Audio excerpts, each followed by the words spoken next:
আমাকে চিকিৎসার জন্য এই দেশ থেকে 2008 সালে চলে যেতে হয়েছিল যুক্তরাজ্যে।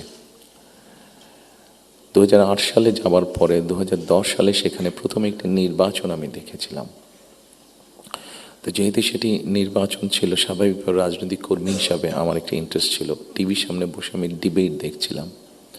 সেখানে দুজন নেতার মধ্যে, দুটি মেইন দলের নেতার মধ্যে, লেবার এবং কনজারভেটিভ, অনেক দিন ধরে লেবার ছিল, 2010 সালে নির্বাচনে কনজারভেটিভ আসে। তো দুই দলের দুই নেতার মধ্যে একটি আলোচনা হচ্ছিল। খুব দুঃখজনক হলো, বাংলাদেশ বাদই দিলাম, শুধু ঢাকা শহরের মধ্যেই কোনো অ্যাম্বুলেন্স সার্ভিস নেই। গত 54-55 বছরে আমরা মানুষের চিকিৎসা সেবার জন্য অ্যাম্বুলেন্স সার্ভিস গড়ে তুলতে সক্ষম হইনি। এটি খুবই দুঃখজনক ব্যাপার।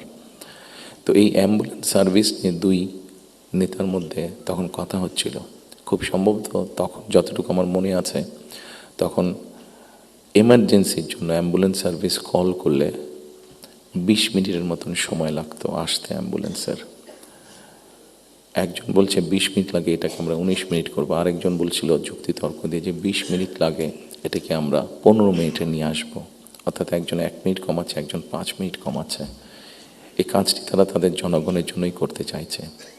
আমার মনে হয় এখানে যেটা একটু আগে মাহফুজ আলম সাহেব যে পানির কথাটি বললেন, খুব সঠিকভাবে বলেছেন।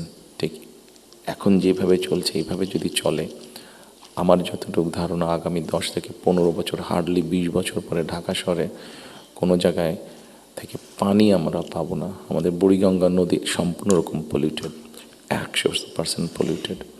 শীতলক্ষা নদী 50%-এর মতন পলিউটেড। এখন মেঘনা নদী থেকে পানি আনার চেষ্টা করা হচ্ছে, আসছে বোধহয় একটা প্রজেক্ট কাজ হচ্ছে, কিন্তু এটার পানিও আগামী 10 থেকে 15 বছরের মধ্যে পলিউটেড হয়ে যাবে। ঢাকা শহরে যে 3.5 কোটি মানুষের মতন মানুষ বাস করছে, এদের কেউ পানি পাবে না। পানির অপর নাম জীবন। সারা দেশে যদি এই সমস্যা শুরু হয়, তাহলে বিষয়টি কত ভয়াবহ হতে পারে। আমার মনে হয় এইরকম বিষয়গুলি নিয়ে বোধহয় এখন আলোচনা হওয়া উচিত, সেটি সংসদে হোক, সেটি বিভিন্ন সেমিনারে হোক। কারণ তা না হলে একটি ভয়াবহ ভবিষ্যৎ আমাদের সামনে অপেক্ষা করছে হয়তোবা, which is very unwanted. সম্মানিত উপস্থিতিবৃন্দ, একই সাথে আমরা যদি একটু খেয়াল করে দেখি, আমাদের 20 কোটির মতন মানুষ এই দেশে, এবং এই দেশে 20 কোটি মানুষের মধ্যে একটি বড় অংশ হচ্ছে তরুণ সমাজের সদস্য।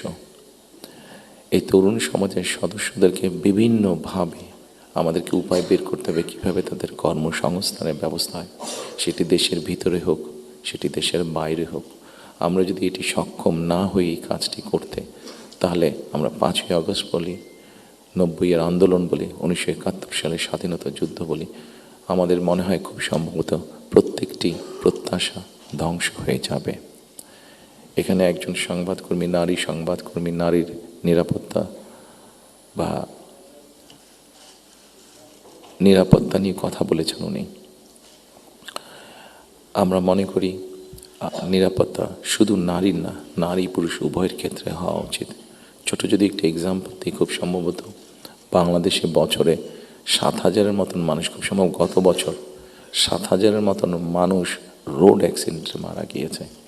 আমার কাছে বিষয়টি খুব অস্বাভাবিক লাগে। আমার ধারণা আপনারা যদি একটু চিন্তা করেন, আপনাদের প্রত্যেকের কাছে বিষয়টি অস্বাভাবিক লাগবে।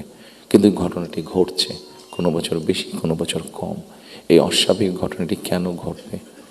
একজন মানুষ রোড অ্যাক্সিডেন্টে অধিকাংশ ক্ষেত্রে যারা মারা যাচ্ছে, আমরা যদি তাদের সামাজিক স্ট্যাটাসটা দেখি, খুব যে অবস্থাপন্ন লোক, যারা আর্থিকভাবে সচ্ছল, তারা যে মারা যাচ্ছেন তা না। কিন্তু যেই মানুষগুলো মারা যাচ্ছে, সেই মানুষরা হয়তো বা তাদের ফ্যামিলির অনলি আর্নিং সোর্স। মারা যাওয়ার পরে সেই ফ্যামিলিটির কী হচ্ছে, অথবা লোকটি যদি পঙ্গু হয়ে যায়, মানুষটি যদি পঙ্গু হয়ে যায়, তাহলে তার ফ্যামিলির উপরে কী হচ্ছে, এই বিষয়টি বোধহয় আমাদেরকে নজরে আনা উচিত। এরকম অনেকগুলো বিষয় আছে, যেই বিষয়গুলো আমার মনে হয় রাজনৈতিক দলগুলোর মধ্যে চিন্তাভাবনা হওয়া উচিত।